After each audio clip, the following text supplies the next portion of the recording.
ప్రభు అయిన యేసుక్రీస్తు నామములో మీకందరికీ శుభములు. ఈరోజు వాక్య భాగం చదువుకుందాము. ద్వితీయోపదేశకాండము 15వ అధ్యాయము 11వ వచనము. బీదలు దేశములో ఉండక మానరు, అందుచేత నేను నీ దేశములోనున్న నీ సహోదరులకు దీనులకును బీదలకును అవశ్యముగా నీ చెయ్యి చాపవలనని నీకు ఆజ్ఞాపించుచున్నాను. For the poor shall never cease out of the land, therefore I command thee, saying, Thou shalt open thine hand wide unto thy brother, to thy poor, and to thy needy in thy land. చదవబడిన ఈ వాక్యాన్ని అనుసరించి ఈరోజు దైవిక స్ఫూర్తిని మనం ధ్యానించుకుందాము. The poor will always be with us. బీదలు ఎల్లప్పుడూ మనతో ఉంటారు, మన చుట్టూనే ఉంటారు. Does that mean that we should give up on solving poverty?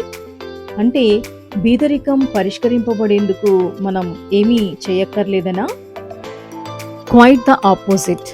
It means that we will always have a duty to help our neighbors in need. ఖచ్చితంగా కాదు. దాని అర్థం మనం ఎల్లప్పుడూ మన పొరుగువారికి సహాయపడాల్సిన బాధ్యతతో వ్యవహరించాలి. As children of our generous Heavenly Father, we too ought to be generous and prepare to help where our help is needed. మన పరలోక తండ్రి ఉదార స్వభావం కలవాడు. ఆయన పిల్లలుగా మనం కూడా ఉదారంగా ఉండాలి మరియు అవసరమైన చోట సహాయం చేయటానికి సిద్ధంగా ఉండాలి.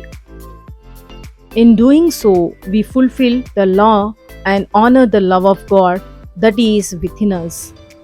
అలా చేయడం ద్వారా మనం ధర్మశాస్త్రాన్ని నెరవేరుస్తూ మనలో ఉన్న దేవుని ప్రేమను గౌరవించేవారిగా ఉంటాము. మన దేశంలోనున్న మన సహోదరులకు దీనులకును బీదలకును అవశ్యముగా మన చెయ్యి చాచి సహాయం చేసే మనస్సును మరియు సామర్థ్యమును ప్రభువు మనందరికీ దయచేయనుగాక. ప్రార్థన. Father, thank you for blessing my life in so many ways. తండ్రి, నా జీవితాన్ని ఎన్నో విధాలుగా ఆశీర్వదించినందుకు ధన్యవాదాలు. Please help me to be a faithful steward of the resources that you have given me. దయచేసి మీరు నాకు ఇచ్చిన వనరులకు నమ్మకమైన సేవకునిగా ఉండడానికి నాకు సహాయం చేయండి. Open my eyes to the needy around me so that I may share with them out of the portion that you have given మీ. నా చుట్టూ ఉన్న పేదవారికి సహాయపడేందుకు నా కళ్ళు తెరవండి. తద్వారా మీరు నాకు ఇచ్చిన భాగాన్ని నేను వారితో పంచుకుంటాను. Use me to share your love for the sake of your Kingdom and the glory of your name. నీ రాజ్యం కొరకు మరియు నీ నామ మహిమ కొరకు నీ ప్రేమను ఇతరులతో పంచుకోవడానికి నన్ను ఉపయోగించుకోండి ప్రభు. ఇన్ జీసస్ నేమ్ ఆమేన్. యేసు నామంలో ప్రార్థిస్తున్నాను తండ్రి. ఆమేన్, ఆమేన్, ఆమేన్.